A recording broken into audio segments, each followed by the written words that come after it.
ว่าใส่ฮูดดี้ไปโรงเรียนได้ใส่อะไรไปโรงเรียนก็ได้แล้วก็คือ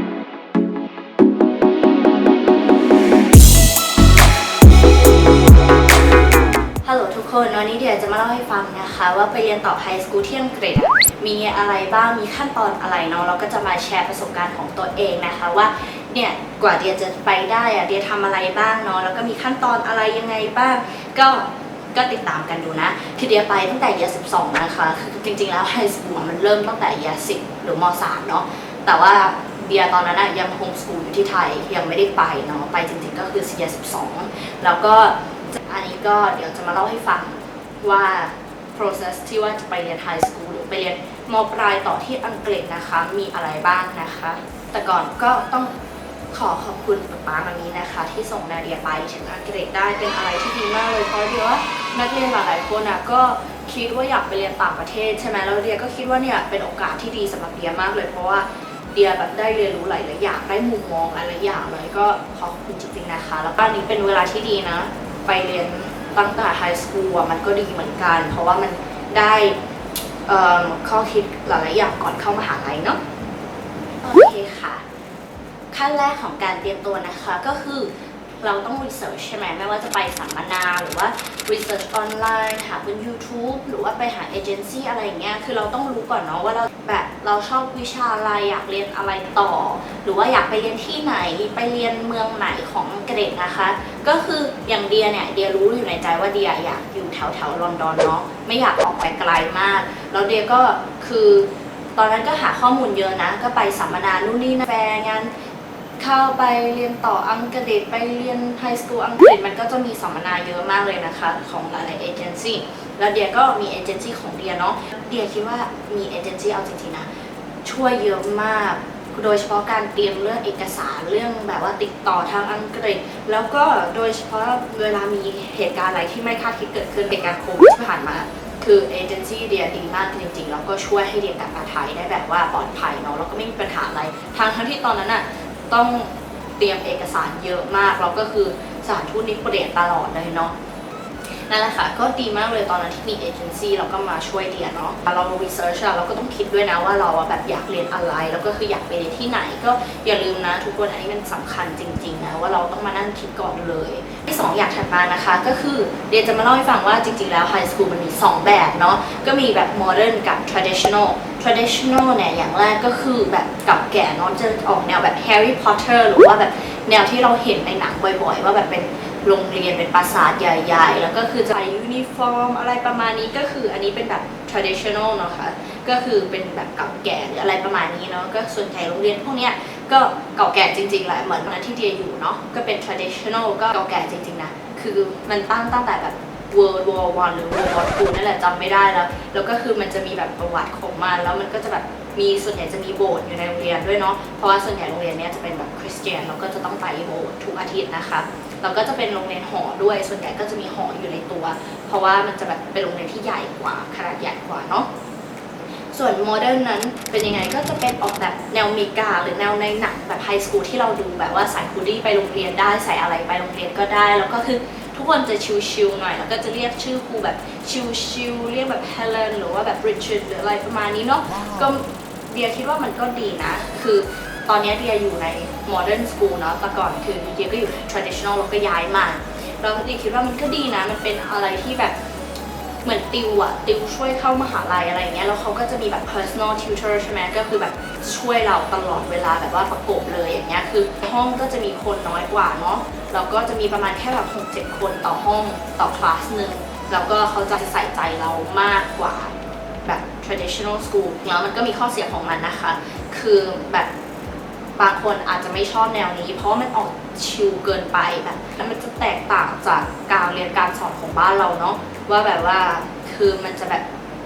ออกแนวอเมริกันนิดหน่อยแล้วก็คือไม่ค่อยได้เซนส์ว่าเรามาเรียนอยู่ที่อังกฤษอะไรประมาณนี้แล้วก็หลายๆอย่างมันก็จะต่างกันจะมีนักเรียนมันจะมิกซ์มากเลยแล้วก็คือตั้งแต่แบบมีอายุแบบ16จนถึง27 28 29อย่างเงี้ยคือเดียก็มีเพื่อนคลาสเดียวกับเดียที่ว่าอายุ27นะคะซึ่งสำหรับบางคนมันก็อาจจะแบบ ไม่เป็นไรแต่ว่าโมเดิร์นอ่ะส่วนใหญ่ก็จะไม่ได้มีหอในเนาะต้องไปอยู่ข้างนอกที่เดียอยู่โมเดิร์นสกูลเนี่ยเดียก็อยู่ในเซ็นทรัลลอนดอนเดียก็ย้ายเข้ามาอยู่ตรงเชลซีแคมป์ซันนะแต่ว่าตอนที่อยู่ traditional school เดียว่ามันก็ดีนะไม่ใช่ไม่ดีคือครูเขาก็ใส่ใจเราเหมือนกันแล้วเราก็มีคนช่วยเราเรื่องหลายๆเรื่องเข้ามหาลัยอะไรแบบนี้ก็ดีนะคะแล้วก็จะมีคนโลคอลเยอะกว่าอย่างถัดมานะคะก็คือเวลาเราเรียนไฮสคูลที่อังกฤษเนี่ยเราจะต้องเลือกวิชาสำหรับ GCSE นะคะ Year 10 ถึง Year 11 ที่อังกฤษเขาจะต้องเลือกประมาณ 5-8 วิชาสำหรับ A levels เนี่ยเขาก็จะให้ความสำคัญมากขึ้นมาหน่อยของเรียนนะเพราะว่าต้องเลือก3หรือ4วิชาที่เราถนัดแล้วก็คือเราจะต้องเรียนวิชานั้นไป2 ปีก็เลยอยากให้ทุกคนคิดนะว่าเวลาเราไปจะเลือกวิชาคือเอาที่เราอยากเรียนแล้วก็เอาที่เราถนัดอย่างแรกเลยนะก็คือแมทเพราะว่าแมทจริงๆแล้วมันต้องใช้นะหลายๆมหาลัยไม่ว่าจะเป็นวิชาอะไรเขาก็ require ให้เรียนแมทอย่างเช่นแบบ law อย่างเงี้ยที่ดี apply ไปนะกฎหมายก็มีหลายมหาลัยนะคะหรือว่าแบบเรียน business หรือว่า econ อย่างเงี้ยก็จะให้ความสำคัญกับแมทเหมือนกันฉะนั้นเดียคิดว่าอันนี้มันเป็นอะไรที่สำคัญแล้วก็คืออีก2 หรือ 3 วิชานะคะที่ว่าจะเลือกเอาจริงๆเดียrecommend ให้เลือก4 วิชานะคะถ้าเรียนไหวเพราะว่ามันจะให้เครดิตเราเยอะขึ้นเราก็คือถ้าเรียน4 วิชาแล้วเรารู้สึกว่าเราไม่ได้เรียน drop ได้1 วิชาใช่ไหมแต่ถ้าพอเรียน3 วิชาไปแล้วคือมันทำอะไรไม่ได้ถ้าเราเรียนไม่ไหวก็จะบอกว่า A level จริงๆมันก็ยากนะเดี๋ยวว่าก็ต้องแบบว่าพยายามนิดนึงเนาะคือมันเหมือนมหาลัยปี 1ของบ้านเราค่ะก็เลยมหาลัยที่อังกฤษก็เลยเรียนแค่3 ปีเท่านั้นการที่ว่าเราเลือกวิชามันจะเป็นเหมือนแบบ planning a holiday so แปลว่าอะไรก็คือเราเวลาเราจะไปเที่ยวใช่ไหมเราก็จะต้องเลือก destination ของเราก่อนแล้วเราก็ค่อยๆ work backward เราก็ค่อยๆคิดว่าโอเคเราจะไปที่ตรงนี้เราจะต้องแพ็คของอะไรบ้างเราจะต้องจองไฟล์ของอะไรเราจะต้องนู่นนี่นั่นใช่ไหมคะก็ต้องค่อยๆต้องเลือกจุดที่เราจะไปก่อนแล้วก็ค่อยๆ work กลับมาว่าเราจะทำอะไรบ้างการเลือกวิชาก็เป็นอย่างนั้นนะคะเหมือนเราก็ต้องคิดก่อนว่าเราจะเข้ามหาลัยที่ไหนหรือว่าเราอยากต่อไปอยากทำงานอะไรใช่ไหมแล้วเราก็ต้องค่อยๆ work backward ว่าโอเคสมมติเดียชอบกฎหมายเดียจะเรียนกฎหมายจะเรียนมหาลัยไหน requirement ของเขาคือ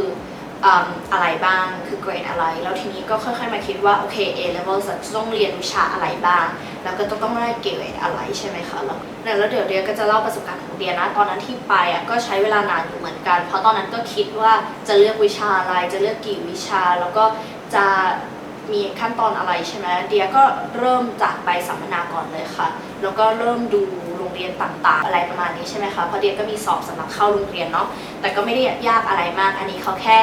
สอบดูแบบว่าระดับเราเฉยๆก็จะเป็น English กับ Math นะคะก็ไม่ได้มีอะไรมากแล้วแต่ตัวนี้มันจะ determine นะว่าเราจะได้ scholarship หรือเปล่าเพราะบางโรงเรียนเขาก็จะให้ scholarship เนาะสำหรับเดียก็ได้ในโรงเรียนปัจจุบันนะ 25% scholarship ก็ถัดไปเดียก็คือเตรียมตัวแบบว่าคิดวิชาเพราะว่าเขาจะมี interview พอมี interview ปุ๊บเขาก็จะถามเราเลยว่าเราอยากเรียนวิชาอะไรแล้วก็ต่อไปเราอยากเรียนอะไรในมหาลัยใช่ไหมส่วนใหญ่เขาก็จะ interested in your subject แล้วก็สิ่งที่เราอยากเรียนอยากเป็นอะไรประมาณนี้แล้วก็เขาก็ไม่ได้น่ากลัวอะไรนะคะเขาก็แค่อยากรู้ว่าเราอยากเรียนวิชาอะไรแล้วเขาก็จะ suggest มาว่าโอเคอันนี้ดีไหมหรือว่านี้เป็นอะไรยังไงเนาะก็นั่นแหละค่ะตามนั้นก็อย่าลืมนะคะว่าเราจะต้องคิดไว้ก่อนแล้วเพราะว่าในระบบของเกรดมันจะต่างจากอเมริกานิดนึงที่ว่าเราควรจะรู้ว่าเราจะเรียนอะไรเพราะว่าเดียวว่าอันนี้สำคัญนะสำหรับคนที่จะไปเรียนต่อที่อังกฤษเพราะว่าวิชาของเขาเราจะต้องเลือกวิชาตั้งแต่แบบ GCSE หรือว่า A levels แล้วตั้งแต่ High School เนาะเพราะว่าเราจะไปเลือกแบบปีสุดท้ายมันไม่ทันแล้วต่างจากอเมริกันที่ว่าเขาจะให้เรา explore หลายวิชาแล้วก็ได้เรียนหลายๆอย่างเนาะอันนี้ก็คือข้อเสียนิดนึงแต่ก็คือสำหรับคนที่รู้แล้วว่าจะเรียนอะไรอันนี้ก็ไม่ได้เป็นปัญหาอะไรเนาะก็นั่นแหละค่ะตามนั้นก็ไม่ได้มีอะไรแล้วคือ process อะไรมันไม่ได้ยากมากขนาดนั้นแค่อาจจะใช้เวลานานนิดนึงแล้วก็คืออาจจะต้องคิดนิดนึงว่าทำไมเราอยากเรียนอะไรอยากเข้ามหาลัยที่ไหนอยากเข้าโรงเรียนที่ไหนอะไรประมาณนี้เนาะถ้ามีปัญหาอะไรก็คอมเมนต์ข้างล่างได้นะคะก็เดี๋ยวจะมาช่วยตอบเนาะ ก็ขอให้ทุกคนได้ประโยชน์จากวิดีโอนี้นะอย่าลืมกดไลค์แล้วก็ติดตามเดียด้วยนะคะก็ช่วยเป็นกำลังใจให้นาเดียด้วยนะแล้วเดี๋ยวเดียก็จะมาอัปโหลดวิดีโออีกนะคะบ๊ายบาย